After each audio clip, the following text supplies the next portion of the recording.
What's going on? It's Poppin' LeCop, professional Madden player, back at it with another drive breakdown. You guys love these so much. This drive breakdown, we are going to be teaching you a crucial aspect of today's game, um, and that's clocking, right? We got to manage the clock right to win games. We don't want to be looking like the NFL coaches out there on Sunday.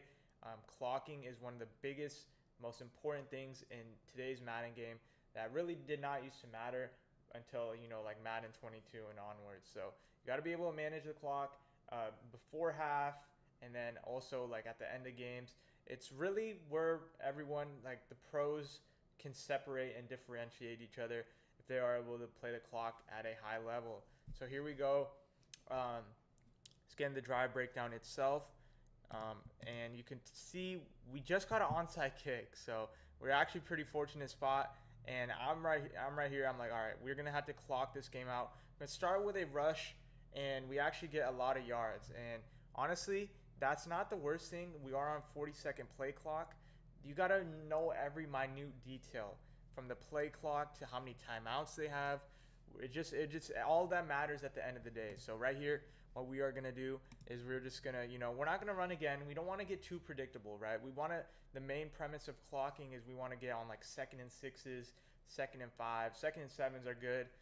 Anything like second and 10 onwards is really not the best ideal scenario. At that point, you're just wasting it down. So we want to at least get some yards, right? And in an ideal world, you could get like a third and one where you have two chances to get a second and one, right?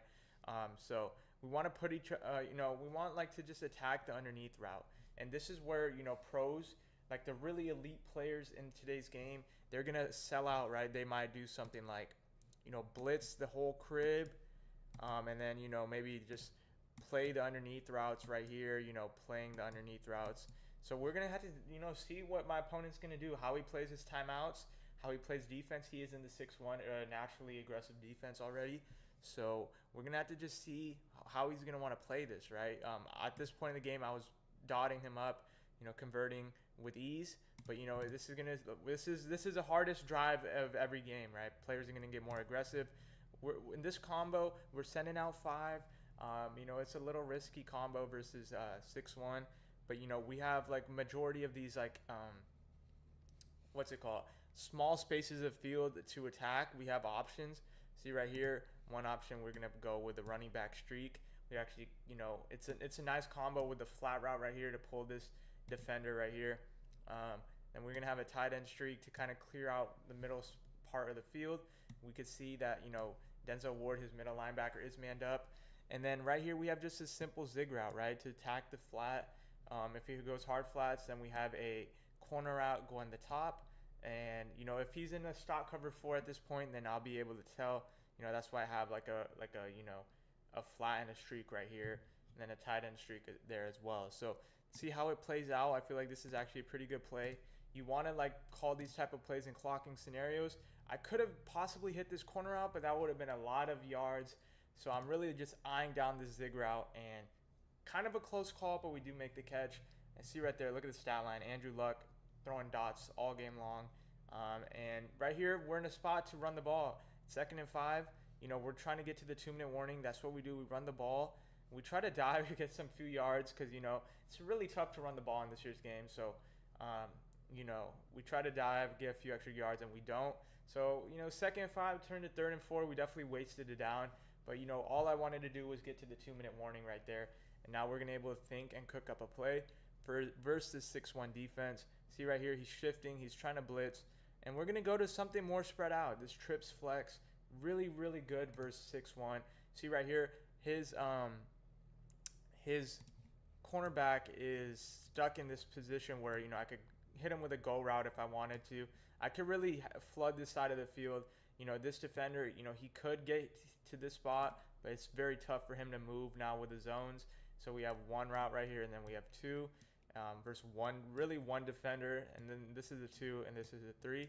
His fourth defender going to be his, user, maybe like a 5 right here if he wants to zone out his DN, which we're not too worried about. So we have the numbers advantage, right? We have 1, 2, 3 right here versus realistically, 2 guys, maybe 3. If he wants to blitz this guy, then it's going to be 2 guys over here guarding 3 defenders. So This is a really good look versus the blitz he's been showing us. We just flooding the side where he's attacking. See right here, he moved out his cornerback. Doing that, he's not going to be able to adjust and like as he's doing that. So we're trying to set up a quick hike. Boom, we have numbers, and as expected, he sent the crib, right? So he's going to be able to probably man up this guy, and then on these two guys, he's really relying heavily on the switch stick and their zone coverage. What we could have done is maybe I think I do a streak and then a streak and then a flat. What I could have done is maybe like a slant, or maybe I could have gone in this little sweet space right here and put it like a hitch, out route, smart routed corner route down. I could have done something like that to maybe attack this defender right here and then his user as well. But you're going to see how this plays out. He actually makes a pretty good switch stick. Boom, to the flat, but he hesitates. I'm not sure why he hesitates. Elite players in this position, they are going to bite down and just try to pick it off. And if you throw the streak, that's cool. You can have the touchdown, right? But for whatever reason, he actually hesitates. Gunslinger, I don't think he's getting there regardless, but he hesitates. And then I catch it. I had to protect myself from not throwing a pick, so I had to wide catch it, aggressive catch. And here we go, 4th and 1, our first battle of adversity right now in this money drive. We're going to set up a nice little play concept. We're going to have a running back on this table route. Just pretty much if he blitzes right here, we're going to have a safe read if he, doesn't go hard flats. I'm expecting something like a hard flat on, let's see right here, this defender, and then potentially something like a, man up from his safety to this guy, or maybe like let's see, maybe just a deep blue, or potentially if he wanted to really get aggressive, what he could do is put him in a purple right here. But we'll see how it plays out. On the other side of the field, I have some nice routes. I have a clear out. I have a tight end post. We're going to run dagger. Dagger is one of the best setups in the game. And we're going to have an underneath route right here. Very easy reads. The seam streak is going to be there if he doesn't pay attention to it. The post would for sure be there if he doesn't pay it no mind. And we're going to see what we do with this drag. We're going to actually motion him out. What that's going to do, we're going to motion him out here and motion hike. What that's going to do is, instead of having to be a lot of stress in this 1 to 2 area right here, the high-low, we're going to have this whole little box of space to make a read, rather than having to make a read in this congested part of the field right here, where that's where 6-1 thrives on, rather than the outside. So let's see how it plays out right here. We're going to motion hike it. Like I said, I could have done something better. I could have put this guy like on a smart routed corner out, flat, maybe like a tight end drag, and then maybe, I don't know, that. But I actually like the play I called. He actually goes coverage for once. Very, very odd call. I feel like a lot of Madden is just guessing games, and I'm winning the guessing game right now. We have the tight end post. We have the flat. If he would have blitzed we have the tight end post and we have the drag. If he would have blitzed, would have been able to hit the drag nonetheless, whatever look he gave us. I feel like if you guys wanted a look right here that would have caged me, or bagged me up, would have stopped me, it would have been this. It would have been like right here, blitzing, hard flat right here, maybe like a purple, or man up to this guy. And then what he should have done is put this guy in a vert hook. If he puts this guy in a vert hook and plays the defense he plays with this guy blitzing, I might have been caged. But he actually does not end up doing that, and we are able to convert, as you guys saw already.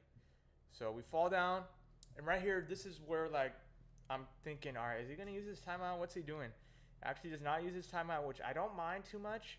6-1 is very hard to score in the red zone, but at some point you're going to have to use your timeouts, right? I'm only down by 3, and once more, he doesn't use his timeouts. So I'm not sure what he's doing. He's playing it like an NFL coach would. You got to burn your timeout. I can't believe he didn't at this point in the game. I was looking back and I'm like, did he call timeouts? And then I realized he wasn't calling timeouts. See right here, we do let it go down because at the end of the day, if we either want to score a touchdown or kick a field goal with no time remaining. So we're letting this drip all the way down because, this is still striking distance with the zones and how they're playing now. I do actually let this go down a little too much. I should have maybe called the timeout or came out at a better play. But this is a decent play. What I'm really looking for right here is boom, a clear out, and then I'm trying to hit this corner out underneath the cover 4 zone, cover 3 zone, whatever he might have. I have 2 safe routes right here to throw the ball away if the blitz does come in, or just dump it off, whatever may happen. So you're going to see how this plays out. See right here. We actually might have had that early in the play, but he adjusted. I ran that play earlier on. And then I have this corner out, but the blitz comes in. We get the ball out with Gunslinger. Could have been bad. Could have been, like a throw out a sack pick, but we do get lucky, I guess you could say right there. And 14 seconds left. This spot, it's tough for both players. It's like, what's going to happen? Am I going to, convert and keep it moving? Or is he going to stop me? So what we end up doing is going back to the same formation, gun tight open. I liked what I saw in that last play. I just feel like I need a little bit of time. So we actually do call it a different play, obviously. But you're going to see right here what we end up doing is we're going to motion this running back out. What that's going to do is put 1, 2, 3 routes versus 2 to 3 players. If he wants to blitz, he can. I'll have an underneath route. And we'll see what he ends up doing, obviously. But this is a very nice look. Once more, we're flooding the side where he's blitzing. We have Gunslinger. What we're going to do is we're going to have 2 underneath routes coming across the middle. I love these 2 routes right here. We're going to have, one sec, accidentally meant to pause. But, once more, we have 2 underneath safe routes. You can see the concept. We have a drag and then a little inverted zig going across. We have a streak to throw. If you know you could throw team streaks in this game.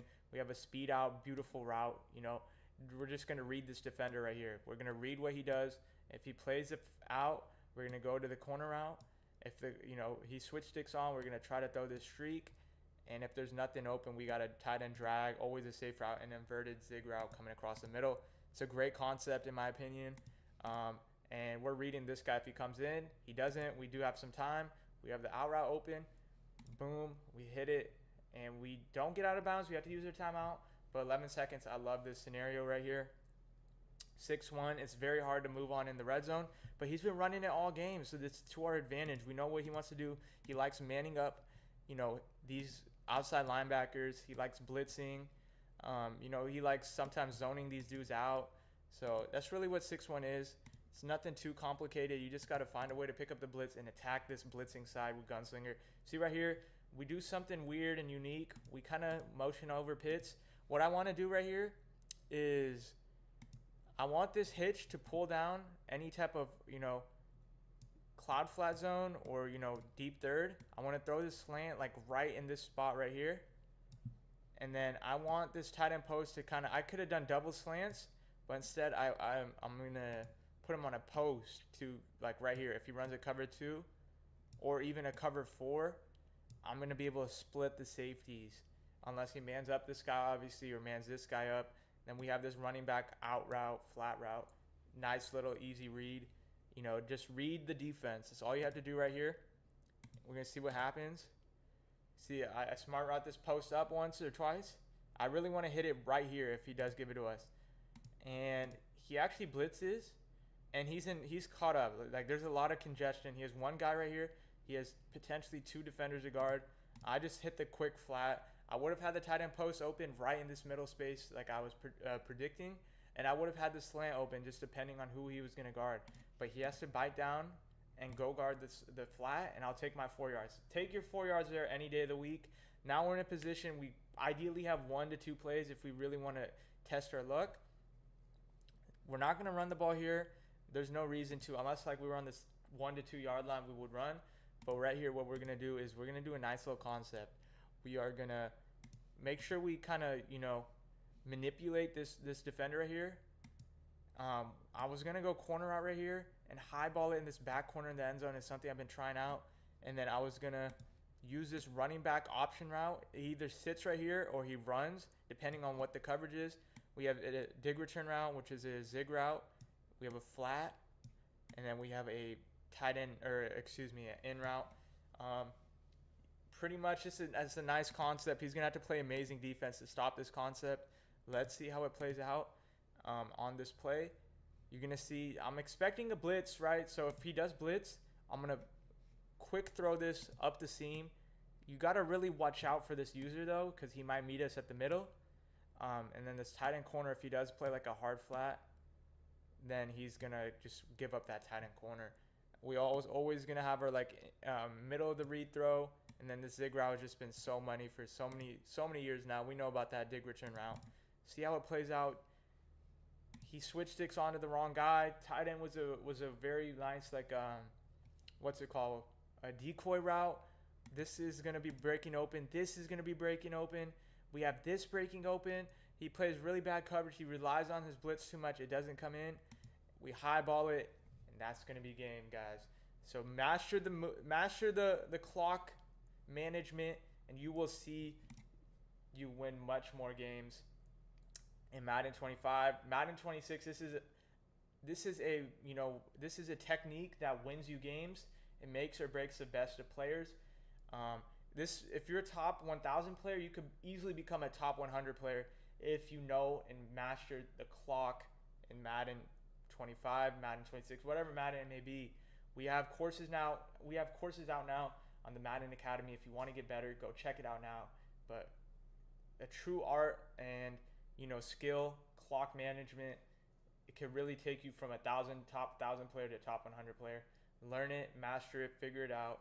You'll see yourself winning much more games. I'll catch you guys in the next video breakdown. Until next time, stay easy. Check out the Madden